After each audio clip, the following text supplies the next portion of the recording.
am ready. GMA Weather. Serbisyong totoo ng GMA News.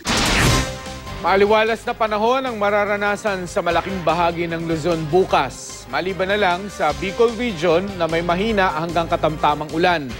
Mahina hanggang katamtamang ulan din ang mararanasan sa Eastern Visayas habang maayos na panahon naman ang mararanasan sa Central at Western sections nito.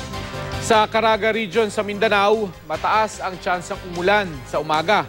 Maging I am ready rin sa mga pag-ulan sa nalalabing bahagi ng Mindanao pagsapit ng hapon. Mga kapuso, karaniwang tuwing buwan ng Marso, nagsisimula ang tag-araw o dry season sa western section ng Luzon at Visayas. Isang bagyo lang din ang karaniwang nabubuo at pumapasok sa Philippine Area of Responsibility. Sa forecast rainfall ng Pag-asa, ang kulay pula sa mapa ay tumutukoy sa mga lugar na may pinakamababang dami ng ulan. Yan ang latest mula sa GMA Weather. Magplano para sigurado. I am ready, serbisyong totoo ng GMA News.